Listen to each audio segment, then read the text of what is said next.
with a couple housekeeping things. So participant audio and video are disabled, but please do post your questions using the Q&A function at any time. This session is being recorded and closed captioning is available in English and Spanish. The recording and presentations will be shared on the INEE website at inee.org. And please join us on Twitter at INEE tweets and hashtag INEE webinars. I think we can go to the next slide, please. Hello, everyone. It's really a pleasure to be with you today and to launch this incredibly exciting publication, the Journal on Education in Emergencies, or JEiE's special issue on education and the war on drugs. Next slide, please. I'm Hedy Lawman, the Senior Managing Editor for JEiE. We have a terrific webinar panel planned for today, which promises to be an exciting and engaging presentation and discussion. In a moment, I will introduce JEiE's Editor-in-Chief, Dana Birdie, who will give some opening remarks, followed by Maria Jose Bermeo, panel chair and one of our two fantastic guest editors for this special issue, along with Diana Rodriguez Gomez. Maria Jose will also introduce our panelists who will share their work today. Our terrific discussants, Mario Novelli and Maria Alejandra Velez, will share their comments, followed by an open Q&A, which will be moderated by Maria Jose and JEiE's Deputy Managing Editor, Nate Thompson. Next slide, please. This is our core team at JEiE. I want to give a quick shout out to Nate Thompson, who's providing technical and communication support throughout this webinar, along with Sonia and Sarah and the terrific team at INEE. And now I will briefly introduce Dana Birdie, who will share a few remarks to get us started. So Dana Birdie is Associate Professor and Director of International Education at NYU's School of Culture, Education, and Human Development.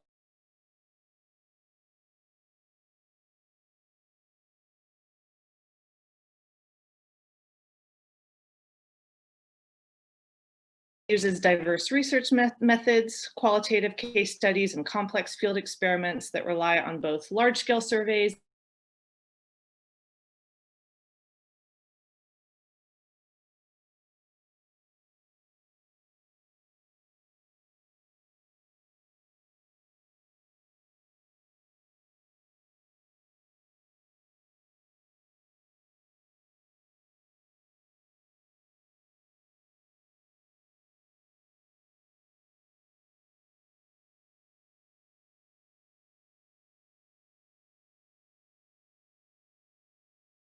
in many ways in the world and in our country, but an important moment for taking a step forward, I would like to say, in understanding better the links between the war on drugs and issues that affect children living in conflict and crisis everywhere in the world.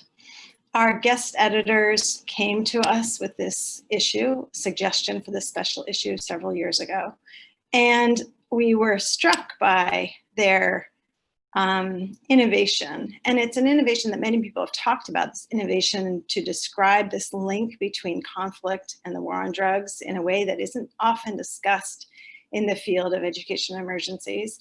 But it is a very important one because, as you'll see when you read the pieces, the very important pieces that are in this special issue, there are many parallels in the ways in which the war on drugs affects communities. Violence affects communities that live where where operations against drugs are happening today and have been happening for many years. This issue begins to shine light on those challenges and those problems in a way that redefines them for us and helps us understand better their links between metaphorical violence and actual violence. We think often of the war on drugs as a metaphorical war. In fact, it's not. And I think that the articles in this issue show that. I'm thrilled that our special guest co-editors, Diana and Maria Jose, were able to work with us throughout this process and work with all of our terrific authors who contributed to this volume. And we're really proud of this issue. And I'm thrilled that all of you are here today to join in this event. Thank you so much for coming. And I'm now going to turn the event over to Maria Jose. Thanks. Thank you, Dana, and thank you, JEiE. On behalf of Diana Rodriguez Gomez, who you'll hopefully hear more from in a minute, and myself, Maria Jose Bermeo, the guest co-editors for the special issue, I would also like to extend a welcome to all of the panelists and the participants in today's virtual launch, and repeat our words of thanks to everyone who's been involved in this project since it began. A lot of work has gone into this special issue, and it's our hope that it will offer a valuable contribution to future scholarship and practice on this topic. Before we move on to hear from the authors, I'll briefly explain or discuss the aims of this publication project. The project was born from our experience working with teachers and students in schools in Ecuador, on the Colombian-Ecuadorian border, and in New York City, where we each encountered the varied effects of drug control measures and illicit drug markets. We understood from these experiences that drug-related violence and its effect on education was a topic that required further attention. So we started to host different spaces for discussion on this theme, and the idea of a special issue was born. We saw the special issue as both a mechanism through which to encourage and gather research that's already existing on this topic, as well as to highlight its relevance for the field. As we delved deeper into the study of this phenomenon and how it emerges in a diverse range of settings, we came to see it as an interrelated global conflict, with varied local mechanisms, each with their own dynamics, but connected by common logics, actors, and processes. So we used the term the war on drugs to refer to that global conflict, a war that's declared repeatedly by state officials across the world, and which has taken form in the prohibitionist policy regime that criminalizes drug markets, militarizes drug control, and shapes the illicit and highly lucrative nature of the international drug trade, causing extensive collateral damage along the way. This is a war that starts in discourse through the framing of drugs, their production, commercialization, and use as an emergent threat. And that language of emergency, of threat, of danger enables the justification of what Nixon referred to as an all-out offensive, an offensive that extends far beyond the realm of the rhetorical, as Dana was just saying, and as is made apparent by the deployment of troops, the expansion of arms spending, the militarization of police, the emergence of non-state armed actors, and the accompanying range of human rights violations, including the loss of life and forced migration. It is a transnational war fought to exert control over territory, populations, and markets, and it has evolved over time, moved across borders, and shape-shifted to suit emerging geopolitical interests. In this sense, we consider it a perpetual emergency. As the articles that came together in this special issue show, education is both a site of extensive collateral damage from this war, but also a tool that's used to perpetuate and sustain it. Teachers, administrators, children, youth, and families bear the brunt of extreme policing tactics and armed confrontations. They negotiate the presence of illicit drug markets and organized crime in and around school settings. In those settings affected directly by this war, we see attacks on schools and educators. We see absenteeism related to insecurity. We see diminished education quality and situations of educational exclusion and targeting of marginalized communities. If we're to ensure access to quality education for all, we believe that we need to better understand how the war on drugs affects education, and that we need to better understand how education can contribute to peace building rather than to reproducing the logics and modalities of the war on drugs. The articles that came together to comprise this special issue contribute to this reflection, both individually and collectively. And so we're now going to turn to hear from each of the authors, who will present a very brief synthesis of their contributions. We're fortunate to have almost all the contributors here with us today. We have Diana Rodriguez Gomez from the University of Wisconsin-Madison, Ruzbe Shirazi from the University of Minnesota, Claudia Rodriguez, who's an economist currently in the Department of Public Policy and Strategy of the Office of the Attorney General in Colombia, Sirenia Chavez Villegas, who's a researcher and currently working with the UNICEF Office of Research Innocenti, Elena Buti, who's a global youth empowerment specialist working with War Child, and Theo Di Castri, who's a PhD candidate in Cambridge University. Unfortunately, we don't have Sarah Konders with us. She wasn't able to make it. She wrote a fantastic piece, which is in the special issue, on how the implementation of pacification initiatives in Rio de Janeiro affects schools. She won't be able to join us, but we do encourage you to read her article, as it is a valuable contribution. So without any further comments, we're going to move on to start with the articles, and we're going to start with a systematic review. Diana was having some difficulties with connection, but I see that she's here. Are you all right? Yeah, twice, but it's good. Okay. Thank you all for joining us. We're thrilled to share our research with you. The piece that I'm going to present was co-authored with Maria Jose. We titled it "The Educational Nexus to the War on Drugs, a Systematic Review." Next, please. Drug-related violence has had a heavy impact on educational settings.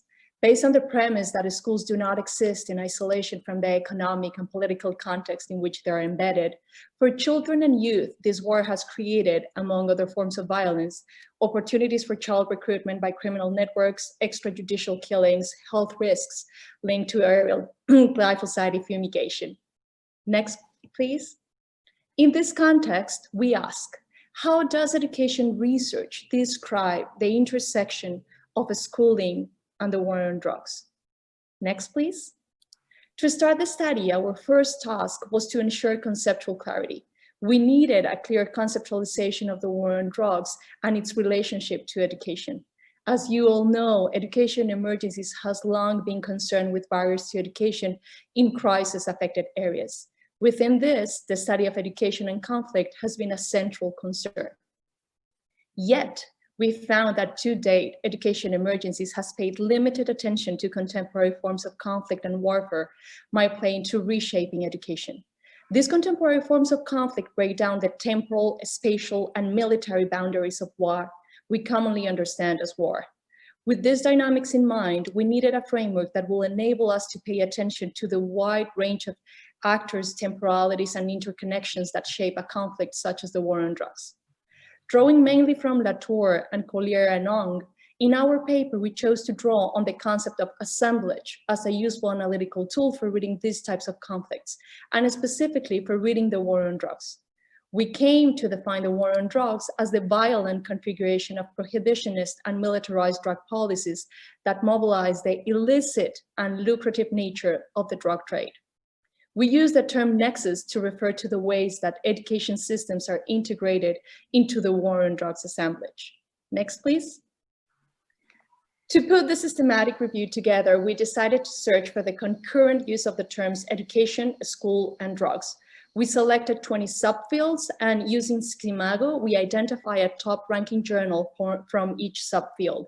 We approach these journals as proxies of the key debates in each field. We covered from comparative international education to prevention sciences. We selected papers that mention education actors and illicit drugs directly, had an explicit focus on primary or secondary education, and were based on empirical data. We covered 30 years from 1988 to 2018 because this period marked the international militarization of drug policy to the recent drug policy reform movement. With this criteria established, we read through almost 4,500 titles and abstracts, and finally the selection process yielded 420 articles. We're happy to further discuss the data analysis and limitations during the Q&A. Next, please. Our findings. At first, we found academic production on topics related to drugs and education has been abundant. We found a total of 420 articles that refer to formal K-12 education and illicit drugs, and sustained. This scholarly production was evenly distributed over time. But when we look closer, we found an uneven distribution across education subfields. The majority of the studies were in journals explicitly devoted to drugs, with limited attention from other subfields such as youth studies, health education, and school violence studies. And we found none that fit our criteria in comparative and international education, anthropology and education, peace education, and sociology of education, for example. We found a gap in attention to the countries that have historically engaged in production or are emerging as transit countries. Also limited attention to the interaction across contexts, as very few studies involve more than one country or were comparative in their approach. Next, please. The literature we review overwhelmingly focus on students and specifically on student drug use, 410 of the 420. Furthermore, many of these only use the schools as sites from which to draw information to study drug use patterns. For example, a captive audience, if you will. Those that did study the relationships between schooling and drug use do offer valuable insights regarding how school factors affect the student drug use, how drug use affects educational outcomes, and finally, how education serves as a site for reducing drug consumption.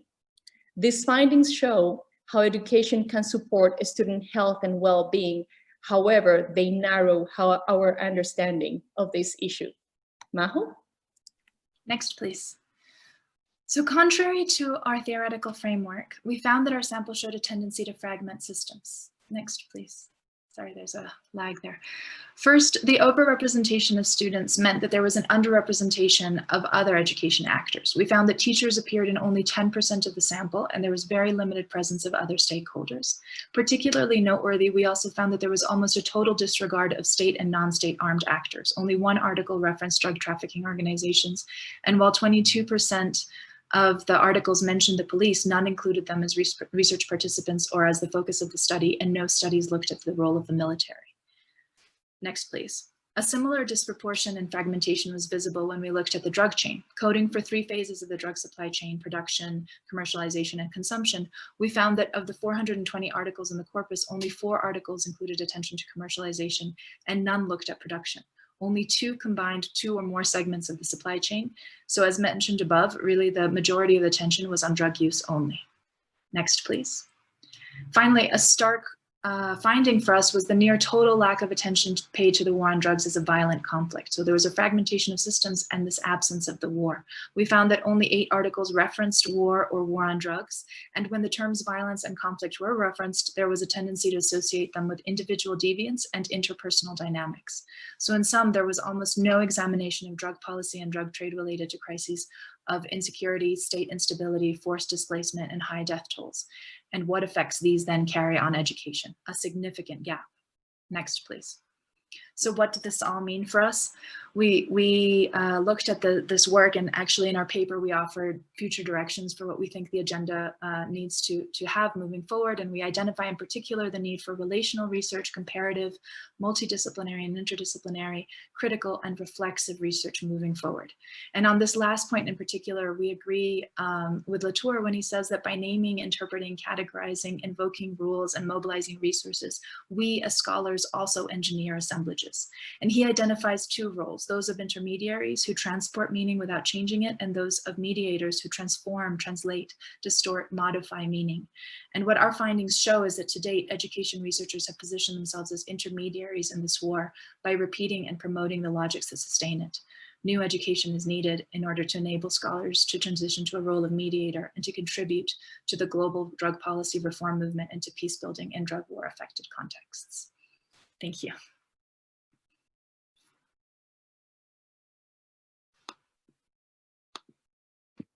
I should probably unmute myself if I want to speak to you all. Good morning. Thank you all for joining. I also want to offer my thanks to the Journal of Education and Emergencies, as well as to Diana and Maria Jose for pulling together this excellent special issue and for holding space for me to be part of it. This is a conceptual paper. It's not necessarily an empirical paper where I'm talking about findings and everything. So it seems like a lot to cut down to 7 minutes, but I'm going to do my best here. This was a project that I wanted to undertake because the related ideas of crisis and emergency have become a catch-all for so much of everyday life, at least in the US, where in which the political system that's supposed to provide relief and alleviate these conditions is the same one that's fueling the conditions that have led to hundreds of thousands of deaths, millions of jobs lost, and disregard for the harm that these conditions have imposed on millions more. And that's just kind of a snapshot of the present. But simultaneously, emergency is a central reference and raison d'etre for the field of education and emergencies, but one that has not always meant the same thing to different EIE or education emergencies actors. Can we go to the next slide, please? In the Minimum Standards Handbook, the INEE defines emergency as a situation where a community has been disrupted and has not yet has yet to return to stability. They don't define the idea of crisis, but I'm going to get to that in a second. This is a broad definition of emergency, but as Susan Nicolai and Sebastian Hein have argued, in the field of EIE, emergency still mostly refers to sudden onset situations or shocks. And there has been comparatively little engagement with long-term or complex emergencies, or what some are also now terming slow onset emergencies. And it's important to bring that up because emergencies can certainly be prompted by the unexpected or a shock or a sudden onset situation, but they're also products of statecraft. They can be politicized, manufactured and sustained for profit by local and non-local actors. And there are several articles in the special issue that also elaborate on this idea and advance that notion. So next slide, please. So the task of the special issue, as I understood it, was to draw attention to the war on drugs and reflexively prompt critical reflections on the field of education and emergencies in relation to the war on drugs. My argument, I guess what my contribution to the special issue is that the dominant conceptions of emergency as a shock or as a sudden onset don't necessarily or always help to better understand the war on drugs. And although it's important to draw a distinction between the ideas of crisis and emergency, and that's helpful. And although they're used interchangeably, they're not necessarily, they don't mean the same thing. Jennifer Rubinstein offers us a useful clarification that I also use in my article as well, to kind of understand the distinction between what we can call an emergency and what we can call a crisis. And for Rubinstein, emergencies emphasize the primacy of action or reaction, whereas crises entail framing appropriate action and demand for decisive judgment. And I want to emphasize that notion of framing in particular in the rest of my talk here. But the war on drugs, as has been wonderfully defined by the special issue editors, is this transnational and interstitial assemblage. It can't be limited to a localized event or shock. So rather than being an emergency, it fits more in line with this idea of crisis that Rubinstein puts forth. And can I go to the next slide, please? So in my paper, I'm not really here to offer resolve the question of what's a better definition, contribute to a typology of emergency or crisis, but rather I want to draw attention to narrative constructions of crisis as an act with political and material implications. Because pronouncing something to be in crisis means that we've deviated from the normal. And I'm drawing on the work of Janet Reitman here. And Reitman sets up this understanding that to name something as crisis is to mark a break in time. It's trying to locate what's gone wrong in the past while making a demand for a different kind of future. So the terms that we use help inform what can be understood as an emergency and crisis. And that in turn is going to shape what counts as an appropriate response. So in this article, what I'm trying to do is to draw attention to how the ability to name a situation as a crisis, is both political and sets the stage for how we can understand and engage with it. Next slide. As far as what I'm putting forward, if we look at narrative constructions of crisis, that moves us analytically onto a terrain of narrative analysis. And I draw on the work of Mariana Sutu Manning, who's written about critical narrative analysis to argue that narrative analysis, what it allows us to do is to examine the relationship between what's said, different discourses, and media in particular, to the social construction of norms and institutional discourses. And the reason why my attention to narratives is kind of being put forward in this paper is that narratives themselves reflect situated understandings of the world. Our understandings of a situation emerge from where we're located within social relations of power and how we fit within normative structures. And so what I try to do in the paper is to argue that narrative constructions of emergency mobilize responses that education emergency actors have the capacity to carry out, rather than to address the underlying structural arrangements that produce different forms of crisis. And that helps, in a sense, to focus the scope of action, but at the same time, it impedes drawing significant connections. And I don't argue that this is necessarily an intentional oversight, because most education emergency actions are driven by very short funding cycles, and longer term engagements are usually not funded. But within these constraints, it's also worth examining how narrative constructions of crisis draw boundaries around what went wrong, so to help create a convincing rationale about what then can be done. In the remainder of the paper, what I do is to look at two pieces of popular media, the film Traffic and the film and the song Selling Dope by the hip hop duo Dead Prez. And I hold these media up as examples of why it's important for us to pay attention to how different narrative constructions mobilize different kinds of responses or draw our gaze in different ways to understanding the situation.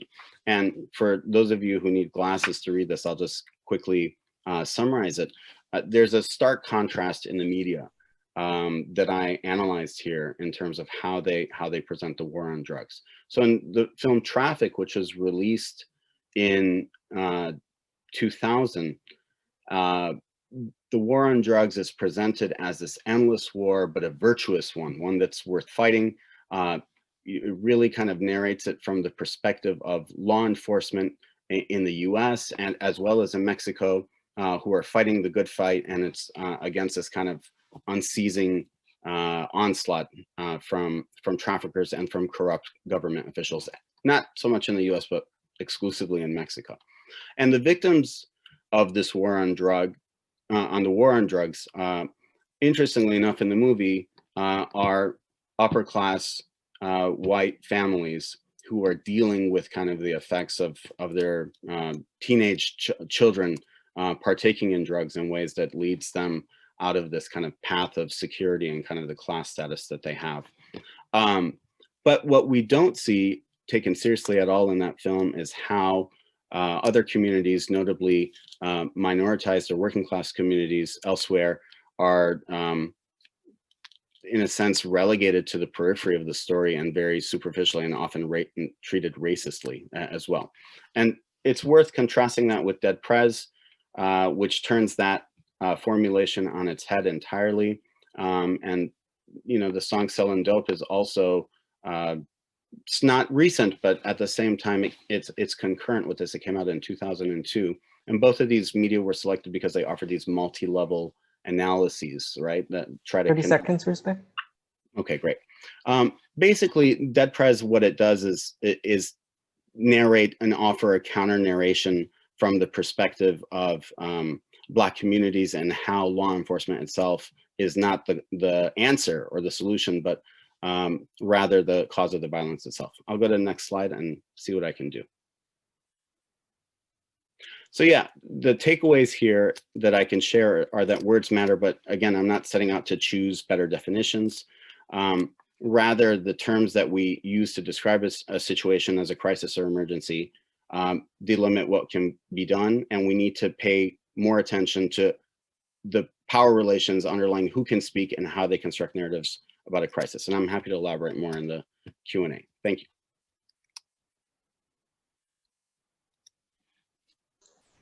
Just before Claudia starts, we were having some trouble with the transcription. So just a reminder for each of you to speak clearly. I think Cruzbe was a better example than me who sped through. So just speak as clearly as possible so that the transcription to Spanish works well. Thank you. And now Claudia, we'll hear from you. Thank you, Maria Jose. I want to thank everyone at the Journal of Education in Emergencies for all their wonderful work with this edition. I also want to thank Catalina Maecha, who I see here in the public, and everyone at CESED because they were a great support for me. Next slide, please. Next slide. No. Yeah. No. Yeah, thank you. So a brief summary of the article before I get into detail. Here I wanted to study the effect of aerial eradication on child labor and education from quantitative perspective. For this, I used the Quality of Life survey from Colombia from years 2008 to 2012, UNODC data on eradication, and NASA data on winds. I use an instrumental variable methodology in order to make a clean relationship between aerial spraying and child labor and education. I want to find a causal relationship between them, and so the instrumental variable allows me to clean from many other things that can be affecting both. So, for example, violence, security issues, poverty, and less access to education. What I find is that spraying 1 square kilometer of coca leaf increases the likelihood that children would work by 1 percentage point. I also find that crop spraying is associated with a 5 percentage point increase in the probability that younger siblings would drop out of school, and a 0.15 percentage point increase in the probability that other siblings would fall behind in school. The contributions of this paper, first is that it contributes to this growing literature in Colombia about how aerial spraying affects households. Secondly, it creates a new instrumental variable for aerial eradication, which is winds. And it also contributes to the literature on economic calamities and its consequences on child labor and education. Next slide, please. So first, to introduce what forced eradication is, this is a strategy that the government of Colombia has been implementing for 30 years now. There are two types of eradication: manual eradication, in which a squad of police goes into the field and manually removes the coca plant, and aerial eradication that consists of airplanes flying above the fields and spraying the coca leaf with glyphosate. I'm going to focus on aerial eradication. Next slide, please. So as you can see in the maps, both coca cultivation and aerial eradication are located in very specific areas in the country. For example, the Pacific coast. And so this is important because those areas are very different from those areas where we don't have coca. Territories with the presence of coca cultivation have higher violence levels, have higher poverty levels, and they have less access to education and other public goods.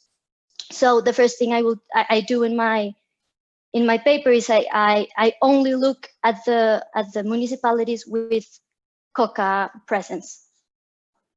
Next slide, please.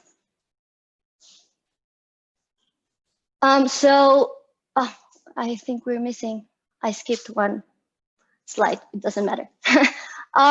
So as I was saying before, my identification strategy tries to make the relationship between spraying and child labor and education as clean as possible. And so I needed to find a variable that was related with aerial eradication, but had no relationship whatsoever with child labor and education. And so I thought of winds, because the spraying flights required very favorable climate conditions. They are very dangerous. Pilots must descend very quickly to a few meters above the ground, spray, and then return to their previous height. And so if the wind speed is very high, they cannot fly. Therefore, there is a negative relationship between the wind speed and the amount of spraying that occurs in a municipality. I built a database, a municipality database from satellite images from NASA. I have daily data, and so I crafted a database in order to use it as an instrumental variable for eradication. The main assumption of this strategy is that wins are not related to child labor or education decisions. And this is a plausible assumption because in Colombia we don't have strong winds that affect attendance of the children, and so we do not expect winds to affect the way in which families and households take education and child labor decisions. They're not related. So this way I could estimate a clean relationship between aerial spraying, child labor, and education. Next slide, please.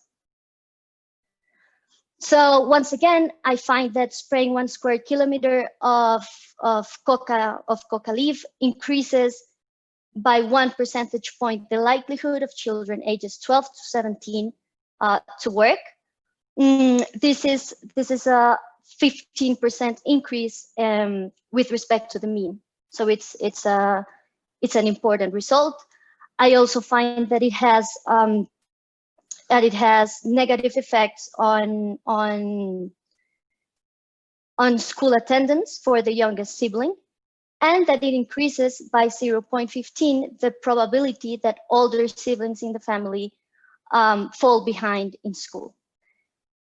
Therefore, the findings of this paper suggest that the war on drugs has the potential to generate new barriers to educational access for children who live in areas where aerial spraying occurs. Thank you.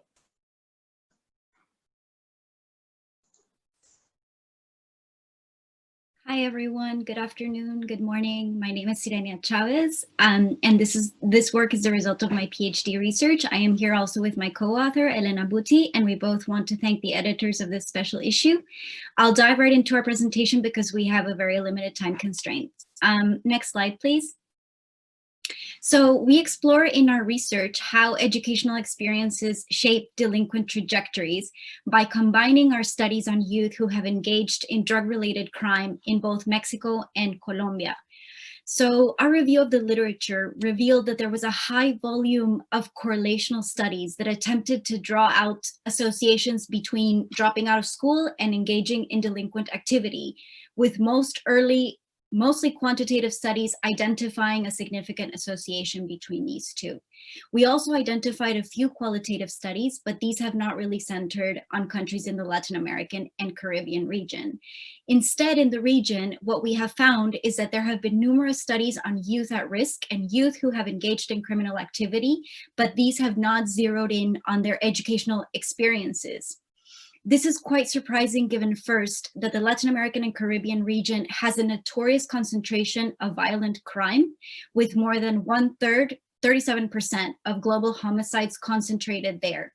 And second, that there are outstanding individual factors that indicate a higher likelihood of engagement in illicit activity, including, for example, gender, being male, age, being young, with most crime reaching a peak in the early 20s and declining thereafter, and significantly, education, that is, having low educational achievement. Next slide, please.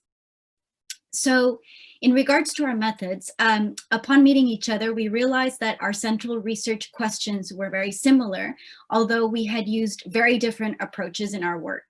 So Elena's work involved ethnographic fieldwork for a period of 18 months, mostly in the Antioquia region of Medellin, Colombia, and it relied on long-term engagement and discussion with key participants.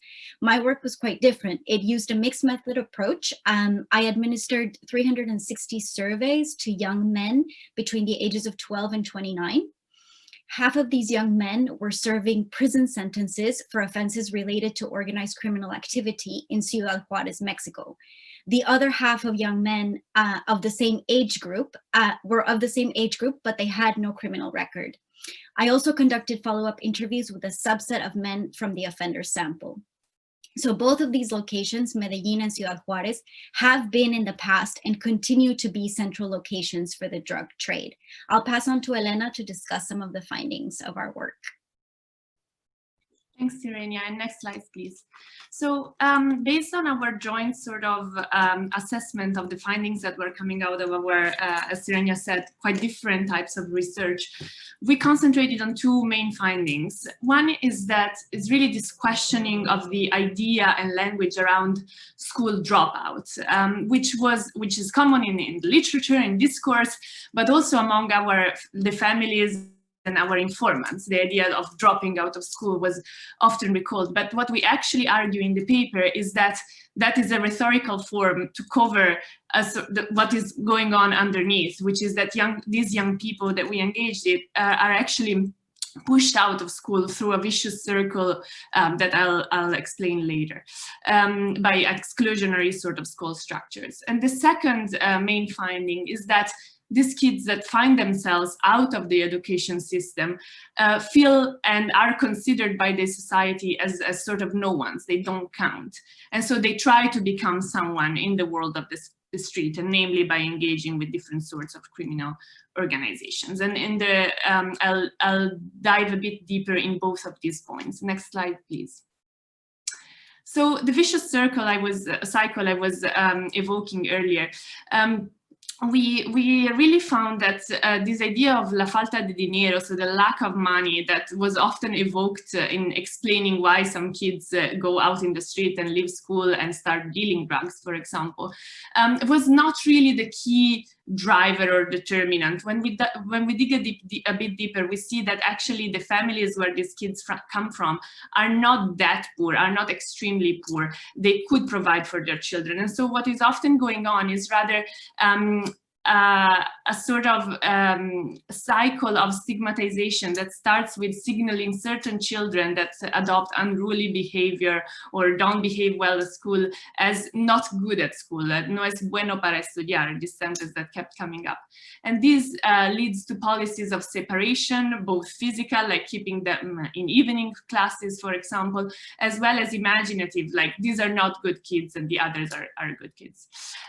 This then leads to policies of punishment, often corporal punishment that is practiced, and eventually exclusion, namely through school expulsion that even if it's often not definitive, but just for a few days, ends up sort of keeping these kids out of school for longer. Next slide, please. So what we also found is that a lot of these kids actually strive and want to go back to school, but they find it impossible. They often says it seems impossible to me, and that the school structure also doesn't go back to them. A lot of teachers were saying, why worrying about those kids? Those have already been lost. Next, please. And so that's where the idea of being someone or becoming someone comes up, right? If having an education in the society where you live means being someone in life, those who feel they cannot make it in the educational realm look for social recognition somewhere else and try to prove sort of their criminal intelligence in the world of the street. Back to you, Sirenia. Thank you. We have a lot of recommendations, but I'll just go quickly through some of the broad ones. So our article leads us to rethink expulsion and suspension as adequate methods of punishment for difficult behavior. There should also be reforms in the law to support the evaluation of public school teachers, something that has already been proposed in Mexico, in which would involve moving unfit teachers to administrative positions.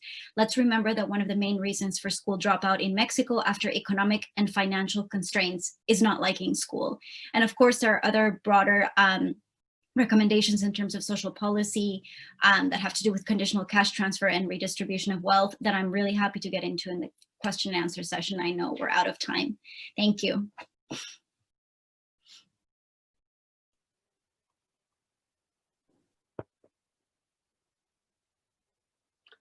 Hi, everyone. I'm really excited to be participating in this panel.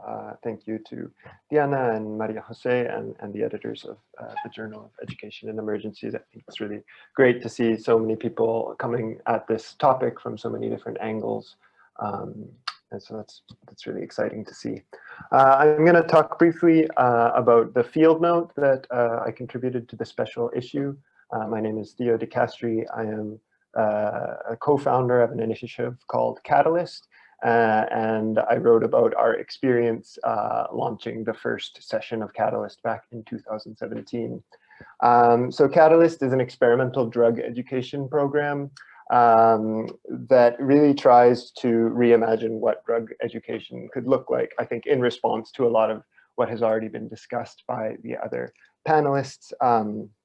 It was founded by a group of young activists and academics from across the Americas, and we really did recognize a lack in drug education. We sensed that most drug education programs were focused on the issue of personal choice and individual health, and that all the sort of structural dimensions of the war on drugs, its transnational dimensions, there just wasn't really educational programs designed to grapple with those aspects of drugs and drug policy. So I think one way to conceptualize the intervention that we're making, if we go to the next slide, I think when we think of traditional abstinence-only drug education like DARE, we think like Just Say No type programs. The focus is entirely on the harmful effects of drugs and what they do to the individual. I think we've seen recently more programs come around that take a harm reduction approach. So they take for granted that, you know, some students are likely going to experiment with drugs. So if we take that seriously, we should also educate students about strategies they can adopt to reduce the harms and risks associated with their potential consumption. And if we go to the next slide, what we're doing in Catalyst is really trying to push the envelope further and argue that drug education, yes, it's important to talk to young people about the potential risks of drug consumption, but the conversation can't stop there. We really need to expand it to talk about the harms caused by drug policy, the war on drugs, and likewise to start talking about strategies that we can adopt to reduce some of those harms. So getting young people to recognize their own political agency and realize that these structures are historically contingent and therefore changeable, and that there is room for young people to participate in the reform of drug policy. So in 2017, we brought together 17 different students from 6 different countries all across the Americas with a wide range of experience. We had students coming from communities that subsisted on coca farming, through to students living on the US-Mexico border, dealing with the realities of militarization and trafficking, right through to students in the United States, dealing with the effects of mass incarceration and the opioid crisis. And we tried to design a curriculum that fostered a sort of transnational and transdisciplinary analysis of the war on drugs and the multiple impacts it has on young people.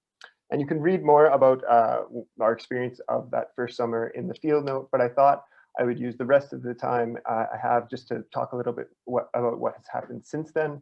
Catalyst is still running strong. If we go to the next slide. And a lot has happened since 2017.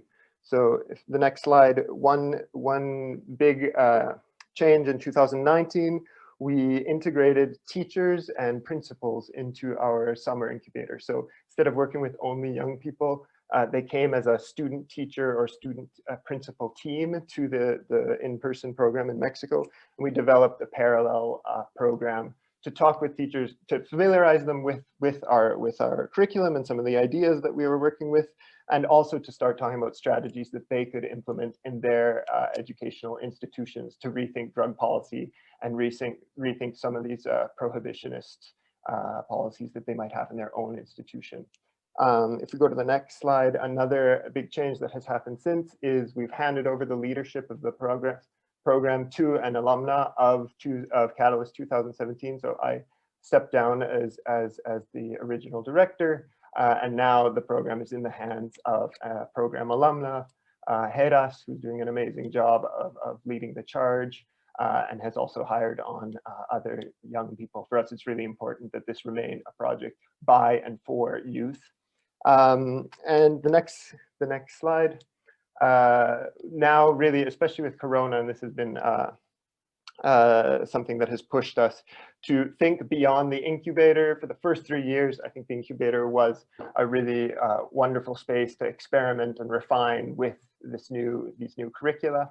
But now, and sort of really take the input and the knowledge that the participants brought and work that into drug education curricula that really responds to the lived reality of youth along the transcontinental drug supply chain. But now that we have this curricula, we are really looking to see how can we expand it. So the next slide, how can we move this from a once-off summer incubator that involves 20 people to an entire ecosystem, and how can we create more systems to support the youth and the teachers who are already part of our network, and also make this curriculum more available to students and teachers across the Americas.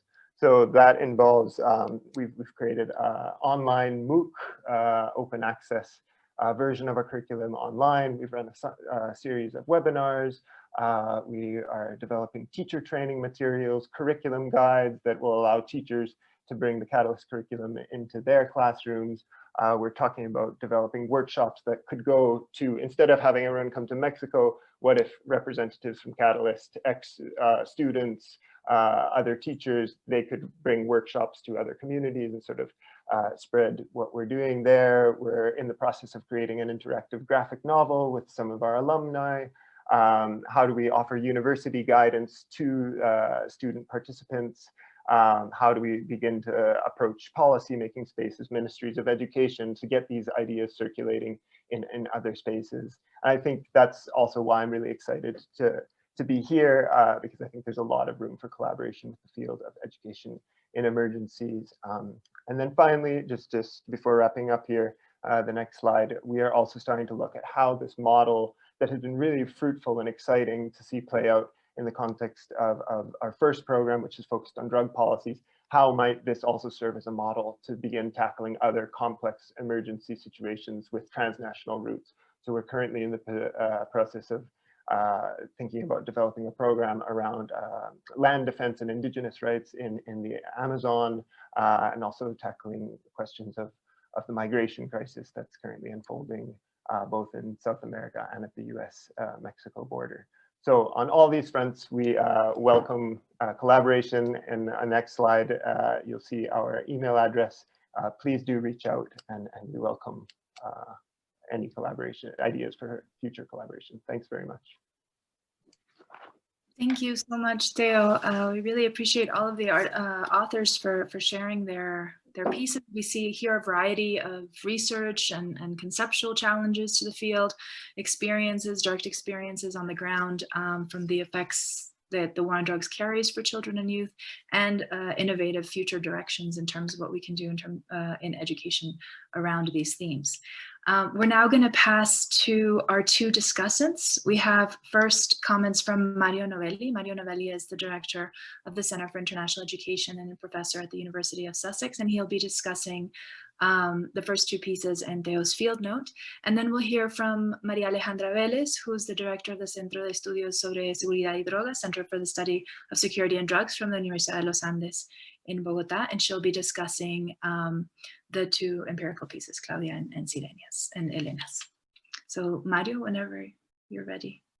Well, thank you very much, and thanks to the organizers, and I feel a great privilege to be here to discuss what I thought was two really excellent articles. I didn't do the third article, I apologize on that. I must have missed that. I've really focused on Rusbe's article and the systematic review. And I think that, you know, just to preface this discussion, I think it's really exciting the different directions that the field of education in emergencies is going in. And it's a field that is being kind of nourished, I think, by more critical scholars with different methodologies bringing into this discussion in a field, I think, that was, you know, largely driven by the interests of policymakers and big agencies, and it's developing and flourishing into a broader academic area with space for a more critical and reflexive debate. And I think that, you know, the Journal of Education Emergencies is making a very nice, strong contribution to that, but also those critical scholars that are trying to push the boundaries and bring different approaches, both in terms of the areas that they're focusing on, but also the methodologies and the way that they're addressing issues. And I think that, you know, leads me first of all to reflect on Rouzbeh's article, which, yeah, feels quite out of the field of education in emergencies, in the sense that it's always so oriented to kind of policy, whereas this feels like an article that's much more reflexive and almost literary in its sense of a kind of cultural critique of the way that this issue of war on drugs, but also crisis and emergency, manifests itself in the cultural domain. So I think that, you know, I think that the field itself needs more variety and more challenge in those directions. And I think that, you know, you should be congratulated on what I think you call a conceptual provocation. I think INEE and the broader actors in this field, I think, need a lot more conceptual provocations to address some of the challenges. And I think that, you know, Rouzbeh, you draw on this concept of assemblages also in the other article, framing this idea of global assemblages, which I think has been really useful in both of your pieces, to try to kind of transcend these boundaries between north-south, you know, the spatialities of the war on drugs. And, you know, I think that equally you could apply this to broader fields of education in emergencies that, you know, are more traditionally the matter for this field. So, you know, we often, you know, look at the poor, marginalized, displaced children in Palestine, but distract completely any responsibility of the North for producing that marginalization. You know, we see the attacks on schools in distant places, but disconnect that from our own interventions in the war on terror or invasions of different countries. And I think that in both of these articles, you really kind of try to link those things conceptually. And, you know, I particularly like the way that Rouzbeh, you use these two cultural artifacts, the film and music, to show very different interpretations of a problem. You know, the one that was very much the classic orthodox perspective of war on drugs being a kind of white innocent victim being ravaged by a kind of enemy, and there was a good war to be fought. And then the other article, the music, the rap that you draw on, really gives a very different perspective on that. And I think that, you know, equally, I think that's a very nice mechanism to start to challenge the way that we frame problems more generally in the field. No, what are the absences in those discussions? And similarly, you know, I really like the way that you've taken concepts that we use without really engaging with. You know, we talk about crisis or emergency, but we often don't really try to unpack the different ways that those concepts are interpreted, and they have real concrete manifestations in the way that we develop solutions, no? The way that we frame crisis or the way that we frame emergency. So yeah, I think really good, really great piece. And you know, I think that you know, the way that you're drawing on different methodologies, I think is really enriching. So I congratulate you on that. I guess, you know, if I had one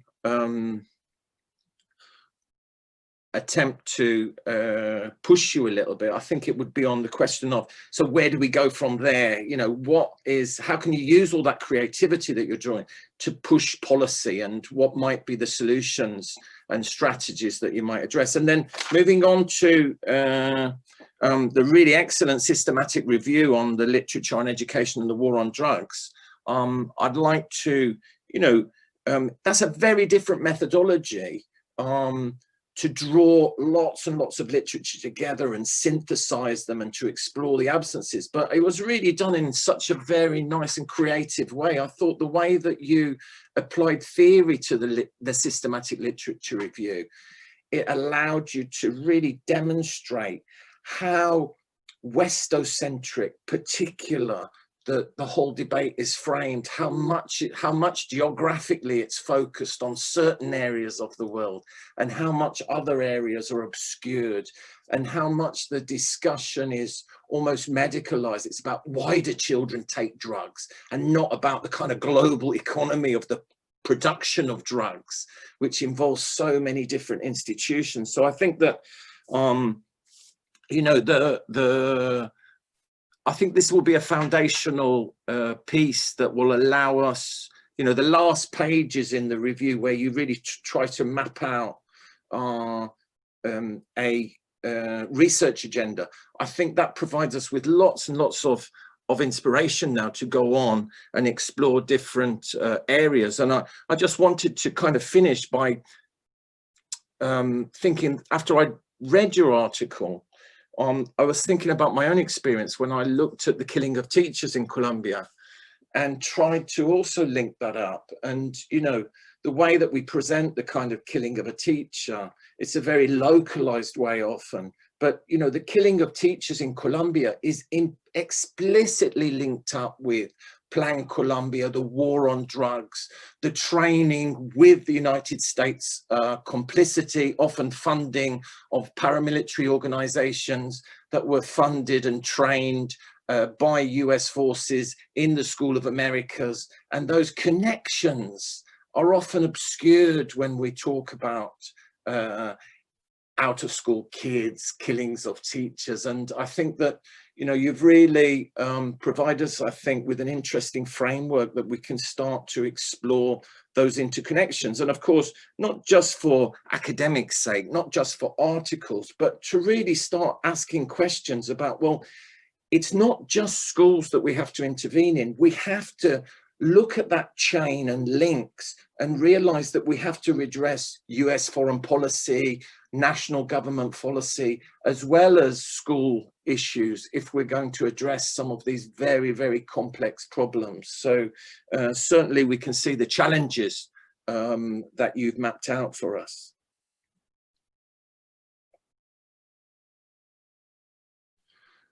I'm all over.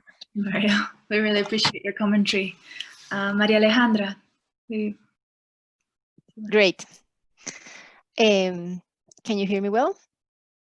Yeah. Well, thank you very much, Maria Jose and Diana, for the invitation and the opportunity to read and discuss these pieces.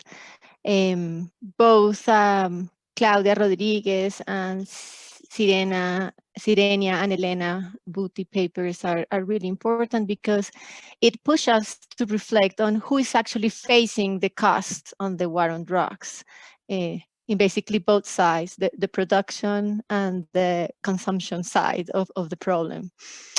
Let me start by the paper of Claudia Rodriguez, the effect of aerial spraying of coca crops in child labor, school attendance, and educational lag in Colombia. And I have to say that this paper arrives in a very important moment for Colombia, which probably you all know, but it's important to repeat that right now we are again deciding to start spraying with glyphosate coca crops again. So we are right now again in the discussion if we should do that again or not, despite the fact that there has been a lot of studies documenting the already long list of possible negative effects on health, environment, violence, and now Claudia adds to that list by showing the possible effects on child labor. So right now there is a debate on Congress, on the newspaper, on it's a public debate that probably maybe American elections will have also an effect on that debate. So to summarize, and Claudia already did it, but I just wanted to repeat it just in case somebody missed it. The most important result is that Claudia, with different specifications, including a clever instrument variable, which was the winds, municipality winds, finds that spraying an additional square kilometer is associated with an increase in the probability of child labor. Also have other results, but I'm gonna focus on this idea of increasing the probability of child labor. And this is very important because what is basically she's finding is that this eradication, forced eradication strategy basically is what is causing is an income shock that basically is pushing peasants to maintain their income and to maintain the consumption they have by basically sending their kids to work. And I think that this result is opening a very important new research agenda, because I think that we don't know what's happening with those with that child labor. It's child labor. Which sector is absorbing that child labor? Are they sending the kids to work to replant the coca crops in new areas? Are these kids going to illegal mining? Are these kids joining criminal organized group? I mean, I doubt that the formal legal economy is absorbing that child labor. So I think the next step of this paper, it's a work that you know, folks like Sirenia and Elena will love to do that, because right now we need ethnographic and qualitative work to understand, you know, what is the sector that is absorbing this child labor. So that I will highlight that this very important result that Claudia is finding is open a really new research agenda to understand that. But that result is also highlighting an important issue that we need to think about in this war on drugs, and is the importance of the income shocks. Even if we are successful in the short run, but also if we eventually are successful in the long run by eliminating coca crops, which sector in our countries is able to absorb all this labor?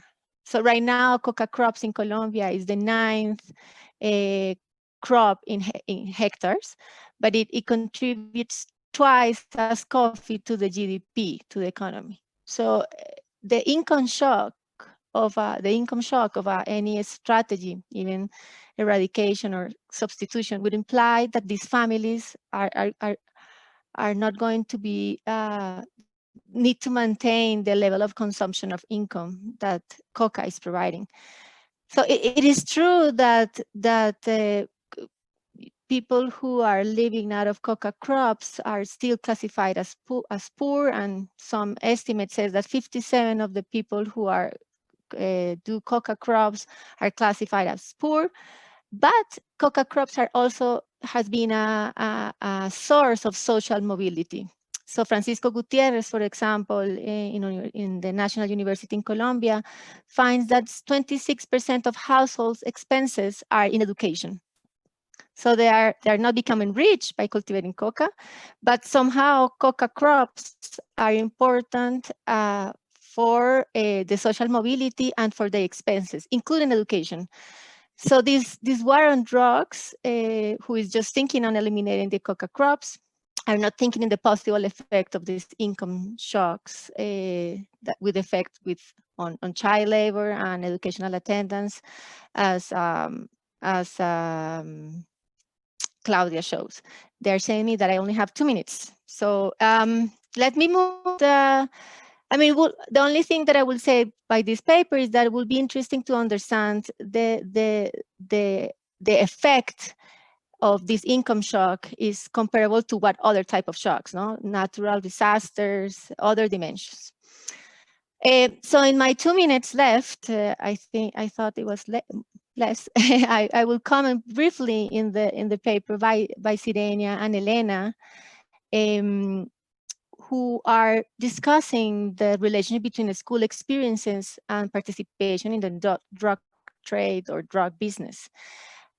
Both methodologically and thematic, this is a new area for me, but I have learned a lot and really like and buy your arguments about how we need to change this idea of the youth dropping out of the school by instead thinking about how the kids are pushed on by the system.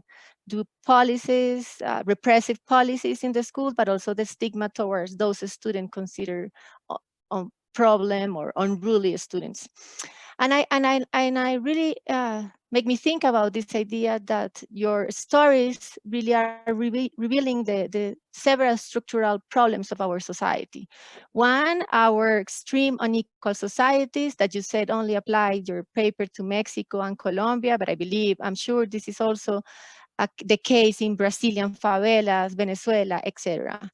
A rich, privileged kid that is pushed out from school will find another school and other options, which is not the case for these marginalized communities that you're studying. But I also show something that Santiago Tobón and Ben Lessing had been documenting, and is this idea of criminal governance, is that in these neighborhoods that you are documenting, kids that are pushed out of the school are pushed out to the street that is ruled out by criminal groups where basically they have the de facto government and institutions in that area, and be part of the drug business is just another option, just like being a police. So these two structural problems are the ones that are sort of behind the kids' narrative. And of course, the question that both authors push us to think about is how to stop this cycle, no? How we need a new educational system that is capable of integrating those problem boys with affective bonds, with quality education. And just briefly, and now that we are in the virtual world, it makes me think about this documentary that I recommend, Favela Rising. It's a documentary movie by Jeff Zimbalist in 2005 that documented how through music and through art, a teacher was able to engage those problem kids. But I agree, as that they said, that we cannot depend on hero and charismatic teacher. It has to be the whole system that cannot be functioning only for the kids that follow the norms. It has to integrate, these kids that are labeled and stigmatized as problem kids. And finally, the importance of also think about new role models, because as they said, money and consumption was a mechanism for social recognition. And that's also that we need to change in our communities. And here it just make me to connect with this work by Cristina Vicchetti, in which they think she's studying how to change those social norms that don't benefit society. And we need to think about interventions at the school level to also change that social norms in the parallel to the structural problems, as I said, inequity and criminal governance, etc. I think I passed my time. Thank you. Thank you very much, Maria Alejandra and Mario. As we move into our very limited time for question and answers, I'd invite all the panelists to turn their videos on if you're all right with that. I would also remind all of the participants that we're happy to receive your questions, and that the journal is available on the website. I think they're going to show us briefly the link, though I think it's better if we keep just videos. And it's free and open source, so please feel free to go to the JEiE website to find the journal. Sorry, as they opened this, I closed my thing.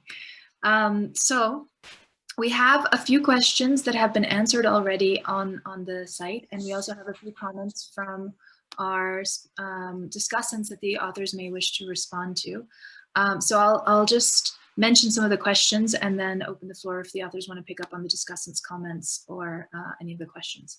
So we had a couple of questions about methodology that have been started to be responded on the site. One was related to how Rusbe selected his the materials that he analyzed. The other one was to Elena and Sirenia regarding what happened to the students that remain in school that are labeled good. There was a bit of a discussion that went there. And then we also have a question that poses, and I don't know, that I would pose this to the entire panel, but that asks for reflection regarding what might be happening now with the school closures and the potential effects of war on drugs policy in the region.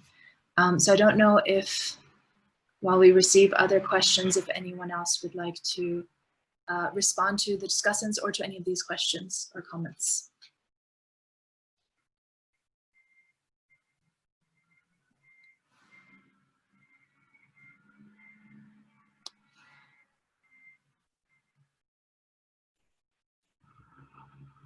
Roosbe, are you going to answer? She's nominating you, apparently. Go ahead. Oh, well, first, I just want to say thank you to Mario for the very close and thoughtful reading, and for being able to highlight, I think, some of the attributes of the article that I wasn't able to really touch upon in my own presentation. So I'm grateful for that additional kind of the fleshing out of the piece. And as far as, you know, the challenge that you raise at the end, it's just like, well, where do we go from here? I think that is a really important question that I'm not prepared to necessarily answer right now either, because I think the kinds of changes towards the end where I talk about incorporating, what does it mean to kind of slow down and incorporate more voices and alternate understandings of crisis into the work that practitioners and scholars do in the field of education emergencies. And where I left off was saying that by bringing in more voices, in some ways, that stands to complicate that kind of rapid response or rapid engagement with a particular situation that is largely the mode of engagement within the field. So response, the conventional type of response, may be compromised by that, but I think that also points us to thinking more about expanding our notions of where these kinds of crises emerge and where they materialize, and the kind of coalition building and mobilization of new constituencies to be able to address these. But that is not limited to the field of education emergencies alone, and I think that's a larger challenge for our kind of political moment in general right now. Maybe just to piggyback on that, I think that is something that we think a lot about in the work we're doing with Catalyst. And I think one thing we really stress is recognizing the youth themselves as knowledge producers within this, like that their lived experience of these phenomena is something to be valued and something to be learned from. And I think so much of our approach to these questions is sort of seeing them as recipients or as subjects or as sort of these at-risk youth. So what happens though if we treat them as sort of equal stakeholders in these conversations and create spaces for that knowledge to come forth and really think of creative ways to engage them in these conversations at the level of sort of interlocutors rather than subjects. I really agree. And maybe just to pick up from there and also partially answer the question that was asked about kids still in school, I think a key point here is to try as much as possible when we talk about people to avoid labeling, and I hear a lot in this field of education. Also, it's also in the humanitarian world where I work right now, and in the development sector, this word of NINI, right? So not in education, not in training, not in work, and sort of this label that gets attached to people and that to a certain extent simplifies and oversimplifies reality, and that people who become stigmatized then tend to adopt as their own view of themselves. So I think just to highlight the key importance of that, and also when we ask questions, to think always when categories exist, it's because there is a lot of in between that we don't see, and people hold themselves to categories like good kids or bad kids at school or out of school to sort of create an identity and maybe blur a little bit the sort of thick reality that goes on underneath, whereby a kid out of school could actually be keeping wanting to jump back in school, etc., etc.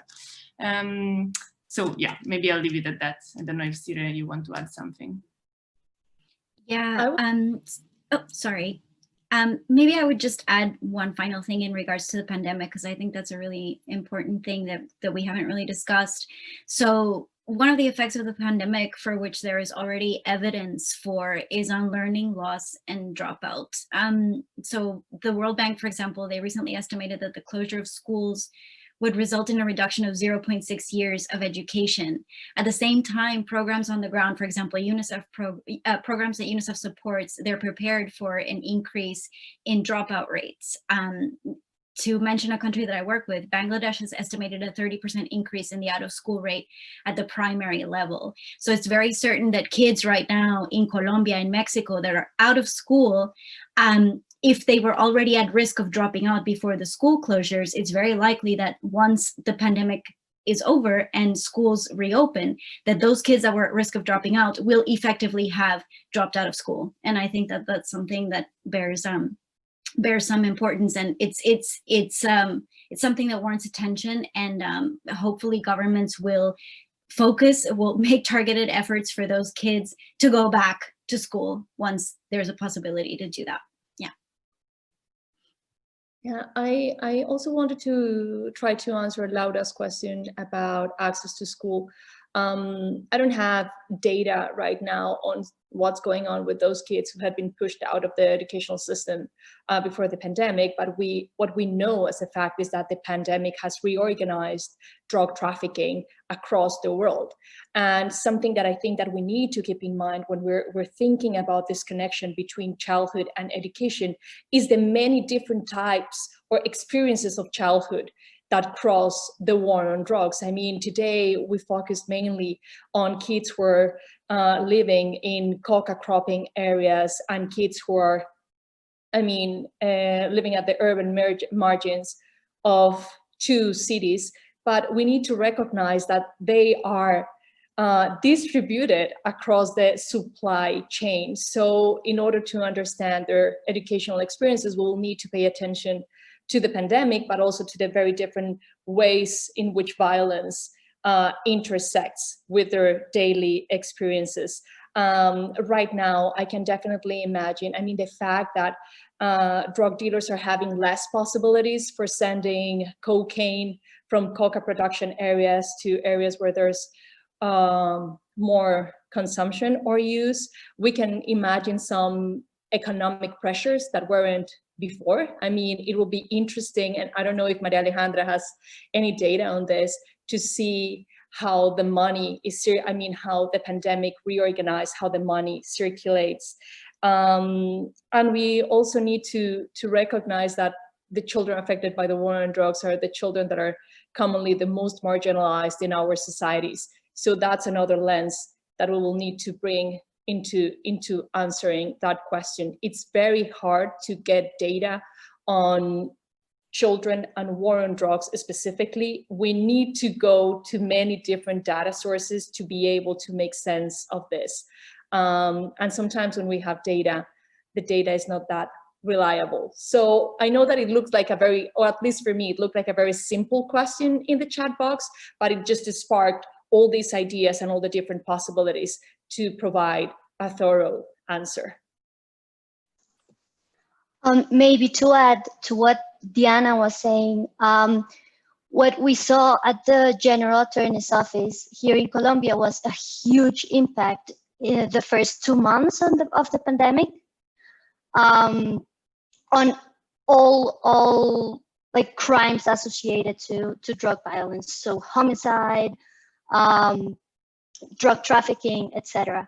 But right now, what we're seeing, and what maybe we can think about, is this market is, or at least what we see from the General Attorney's Office, is that it's going back to how it was before the pandemic. So maybe this initial shock had an effect on how children, if children dropped out of school or not. But what we're seeing right now is that the market is stabilizing again. So maybe the initial shock had an effect, but I think right now the criminal activity is normalizing, if we are able to say that. I think I would add to this conversation also a reflection on how teachers are experiencing the pandemic. I think that we've seen them increasingly strained by all of the implications of that, and how their capacities that are then limited in many ways are going to be further challenged in terms of how they might respond to the complexities that their students are facing. So I think there's a need to pay attention to the teacher there. I would also say the pandemic, as well as many other crises that are happening in this very complex year, and how that's getting mixed together. So we see increasing insecurity in places like Colombia. We see the policing crisis that's happening in Colombia and in the US, and how the police as an actor may be then reconfigured in terms of their role within and around schools, and so on, and the current polarized climate as well within different settings. I think Maria Alejandra wanted to add something, and we're running close to time. So once after Maria Alejandra, if any of the other panelists would like to add a final word or two or sentences, we close out the event, that would be wonderful.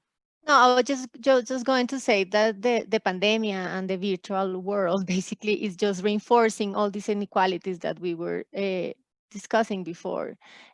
So basically, it's just if there was a probability of people going out of or pushing out of school or pushing to do child work, the pandemic just adds to that because of it's another income shock as the one that of aerial spraying that Claudia was discussing.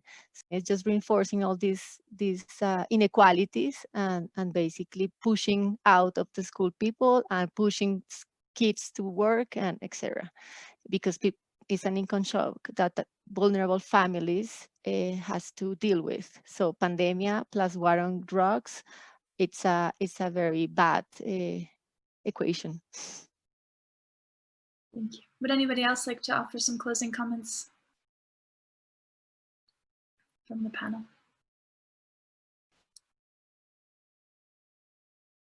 No? All right. Well, thank you everyone for your participation, and to everyone who was listening. I think we have a few comments from Heading to close us out. From Hedy, sorry, not Heading. And again, a reminder that the issue is out and it's open source, and we will soon be having the translated version. So please look out for that. Hedy?